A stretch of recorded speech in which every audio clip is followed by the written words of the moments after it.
In our headlines on this Monday afternoon, January 30th. Today, indoor mask requirements have been largely eased here in Korea, with the exception of medical centers, nursing homes and public transportation.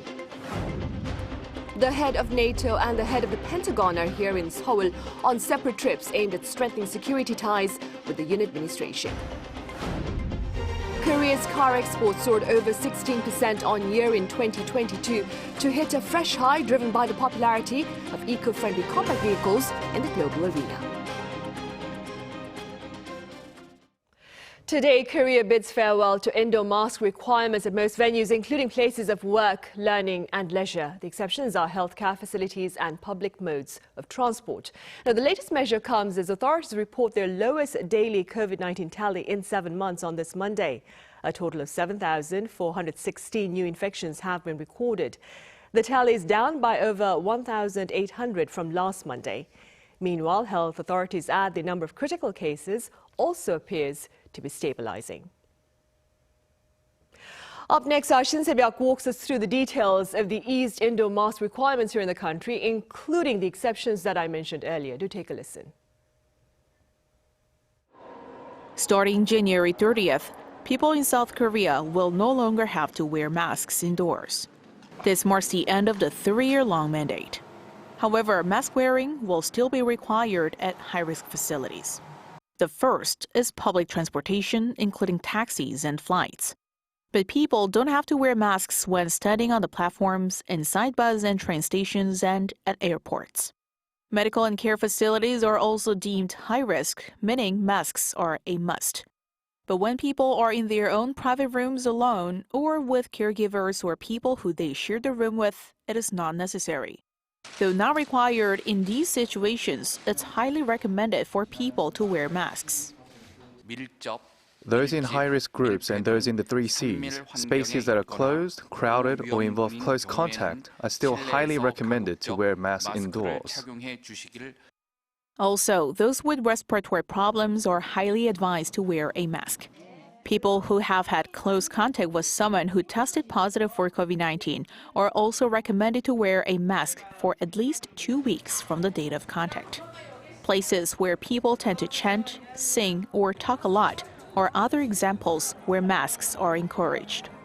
Meanwhile, ahead of schools reopening, the Education Ministry has also published a set of guidelines.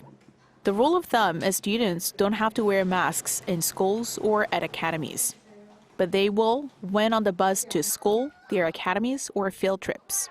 The ministry plans to announce other measures for schools before the spring semester begins regarding a self-testing app as well as sanitizing and ventilation rules. Shin Se-byuk, Arirang News. Neighboring China is walking back on its COVID retaliation against Japan by resuming its issuance of visas to Japanese travelers. But it has yet to retract its restrictions, that is, on South Korean visitors. Our Ising has the latest. After suspending visa issuance for Japanese citizens as a retaliatory measure against Tokyo's decision to require COVID-19 tests for all inbound travelers from China, Beijing announced on Sunday that it will now lift the measure and begin reissuing visas. Watchers say Beijing's visa resumption may be linked to Japan's decision last Friday to downgrade its classification of COVID-19 on May 8th, as the restrictions it currently imposes on visitors from China will all be lifted once the downgrade becomes official. However, at the moment, Japan is still requiring those traveling on direct flights from mainland China to show proof of negative COVID-19 test results taken no more than 72 hours before leaving China.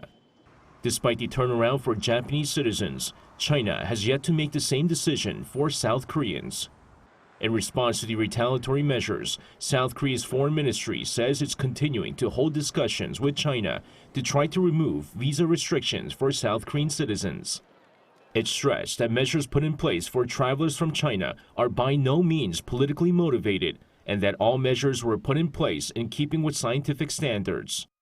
Meanwhile, South Korea will continue to restrict the entry of short-term travelers from China through the end of February amid concerns that the COVID-19 situation will worsen after the recent Lunar New Year holiday.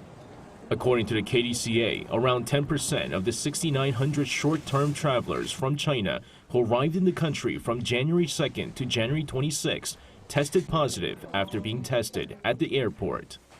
Lee Seung-jae, Arirang News. NATO is seeking to strengthen its alliance with U.S. allies, including South Korea and Japan. Now, that being said, the head of the organization, Jens Stoltenberg, arrived in Seoul on Sunday for broader security talks with government officials here. Our foreign affairs correspondent Choi Min-jung reports. The head of NATO has stressed the significance of staying interconnected after addressing North Korea's alleged military support to Russia. NATO Secretary General Jens Stoltenberg made the remark on Sunday during a meeting in Seoul with South Korea's Foreign Minister Park Jin. The statement comes as the U.S. last month announced that North Korea has provided Russia with rockets and missiles, which North Korea has denied.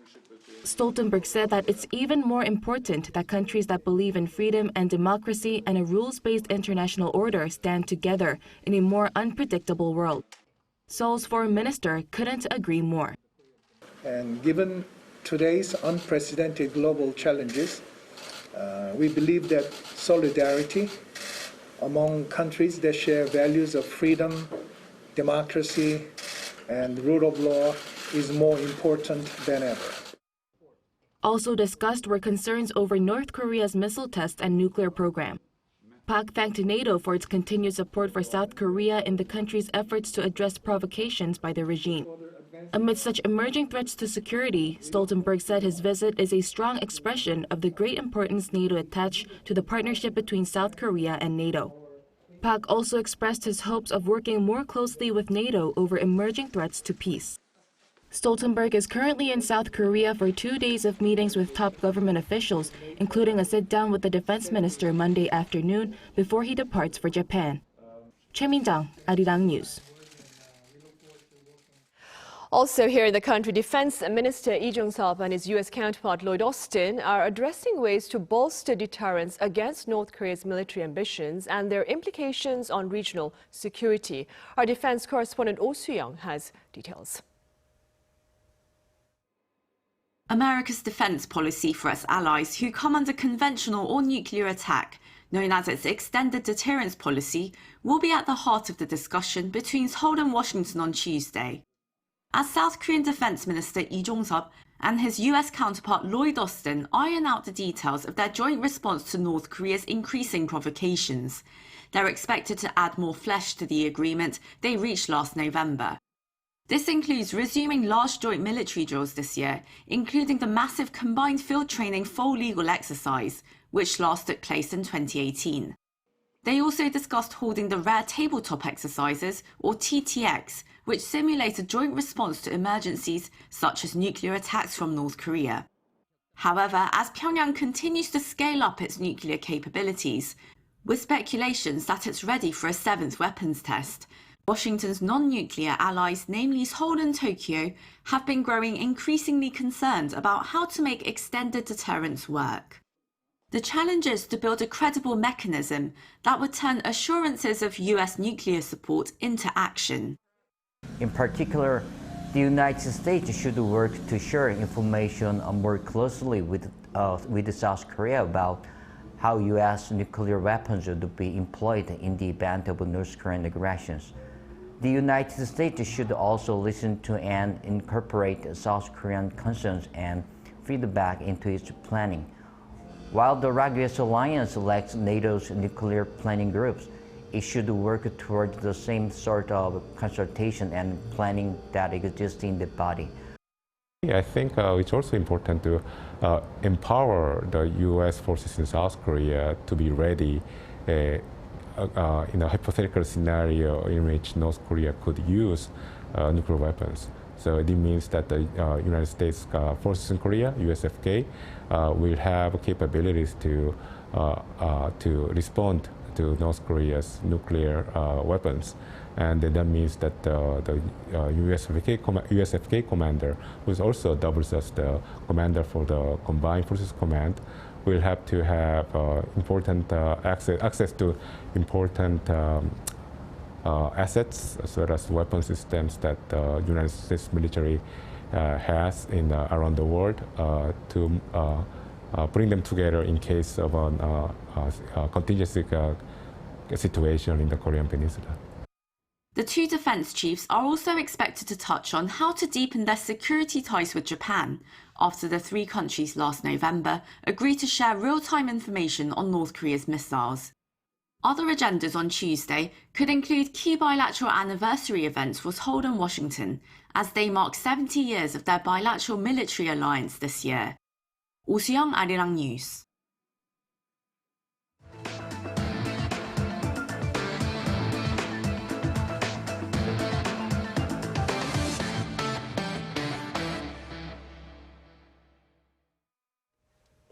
In the auto industry, Korea's exports of cars hit a fresh high last year, mostly driven by global market demand for eco-friendly vehicles. Our Lee has the figures.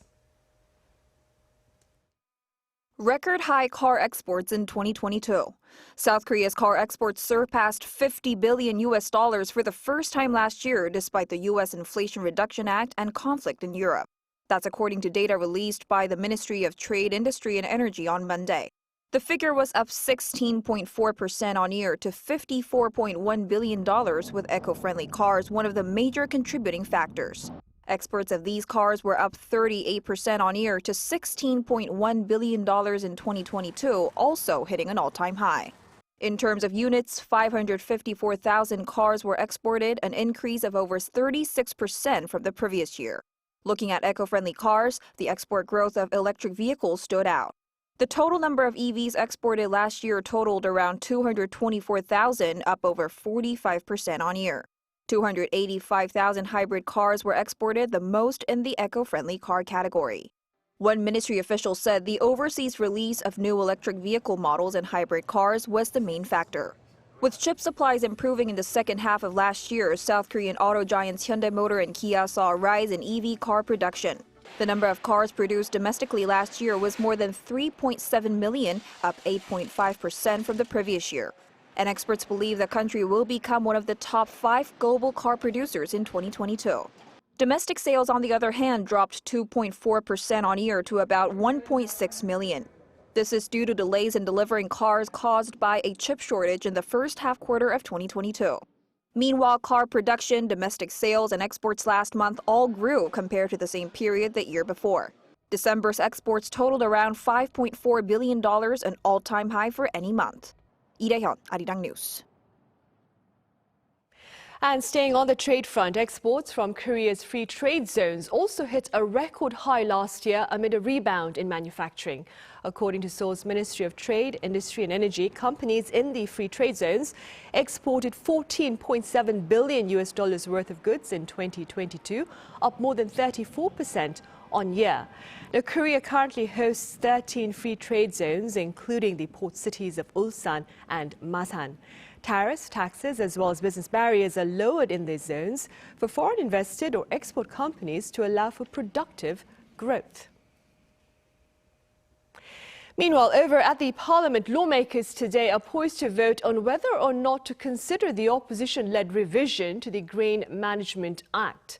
In hopes of stabilizing the plunge in prices of rice, the Democratic Party of Korea has been pushing for the government's purchase of surplus rice. The ruling People Power Party, for its part, has resisted the push, claiming that more talks are necessary. Now, the vote takes place at the plenary meeting of January's extraordinary session. Also on the agenda is the final report on the parliamentary probe into the Itaewon crowd crush.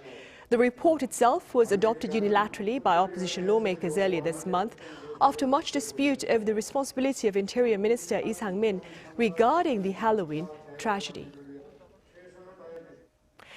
Come Wednesday this week, the basic taxi fare for a mid-sized cab here in Seoul will start at 4,800 won, or some $4. Now, this is an increase of 1,000 won from the current rate. What's more, the higher fare will cover a shorter distance. At present, the basic fare of 3,800 won covers the first 2 kilometers of travel. But come Wednesday, the higher 4,800 won will cover a shorter distance of 1.6 kilometers. Also, the basic fares for premium and large-size taxis will be increased by 500 won. The latest hike comes as part of Seoul's plans to tackle the shortage of taxi drivers in the capital city. On the cultural front, a boys' choir whose singing tradition has been acknowledged by UNESCO as an intangible cultural heritage is here to grace Korea's stages, much to the delight of local audiences. Here's our culture correspondent Sung Yoo-jin. Angelic melodies, gifted musicians with voices of unforgettable beauty, a UNESCO World Heritage. These words aren't enough to describe the Vienna Boys Choir. They're no doubt the most famous and prestigious children's choral group in the world, and also one of the oldest existing choirs founded by Holy Roman Emperor Maximilian I back in 1498. Based in Vienna, Austria, the group consists of 100 boys between the ages of 10 and 14 from dozens of nations. The choir has been traveling around the world since 1924, performing to 500,000 people every year. They're finally back in South Korea for the first time since 2020. It's the first country in Asia the boys are touring after they hit the road again following a 2.5-year pandemic hiatus. Before the pandemic, the choir had been regularly performing in Korea since 1969.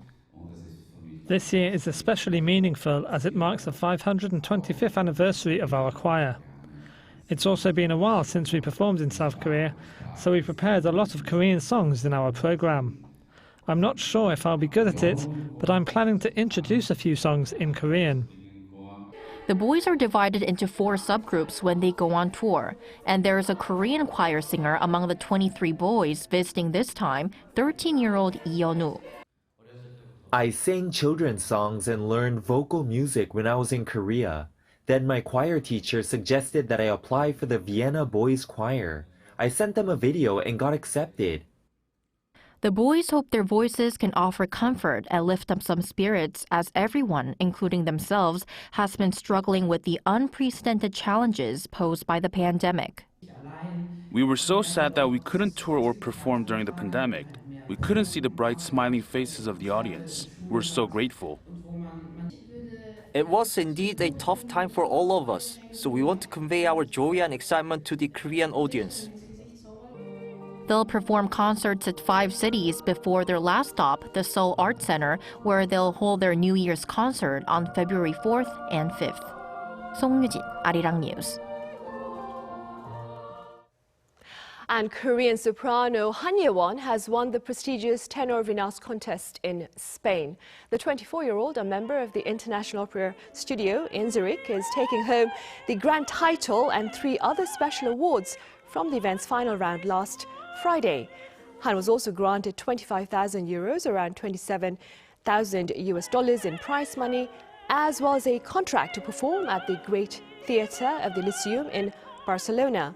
The Tenor Vinas contest has been held every year since 1963 to discover talented young singers under the age of 34. A number of Korean artists have won first place in the past, including world-renowned soprano Cho Soo-mi.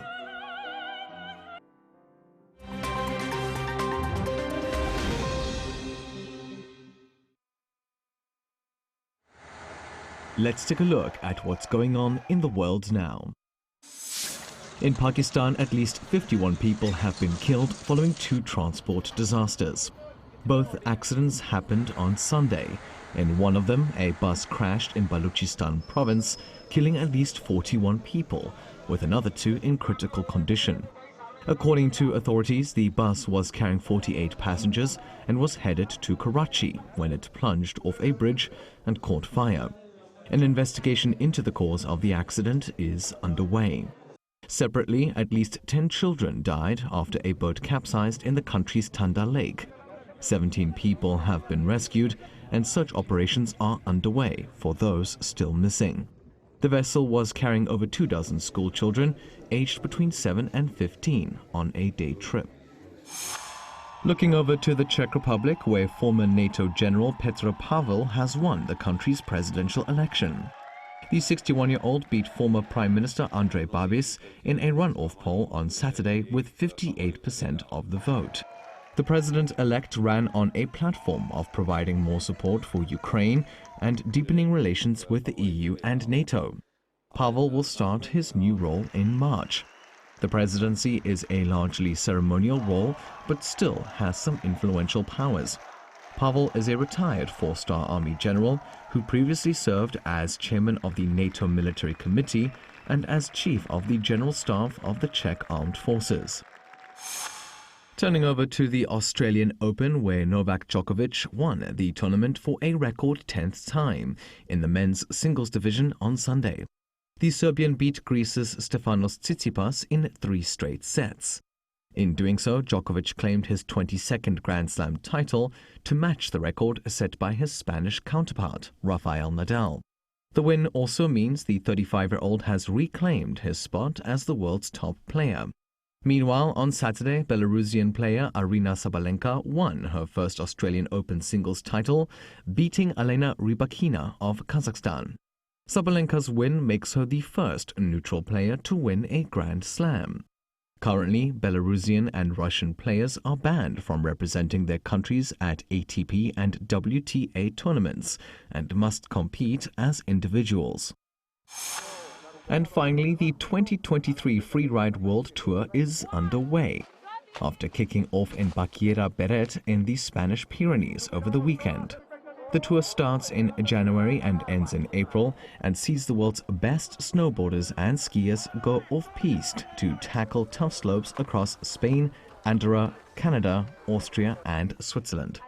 This year's tour got off to a later start than usual after the first event in Canada was postponed to February over unsafe conditions. This because of warm temperatures leading to a lack of snow. Matthew Ashley, Arirang News.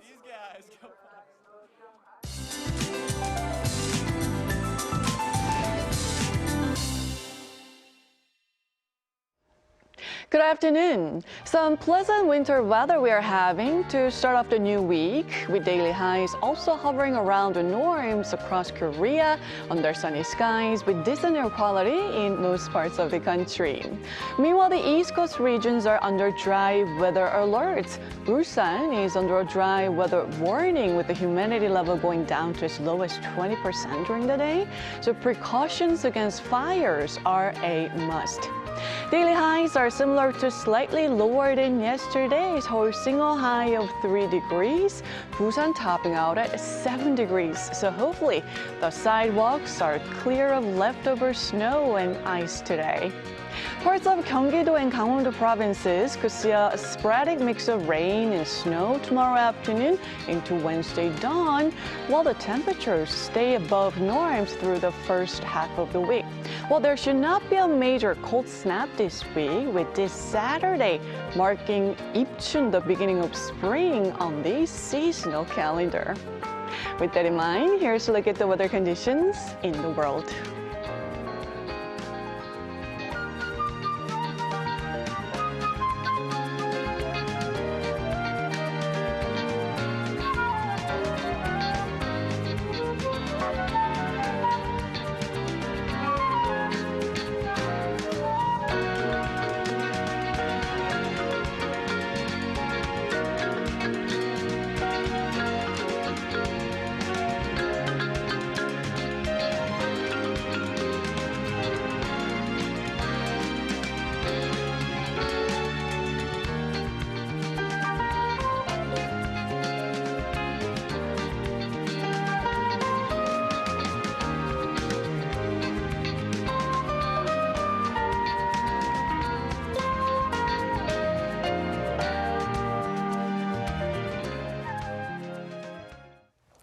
Well, those are the headlines at this hour, but do stay with us for our panel session coming up right after this break. Thank you for now.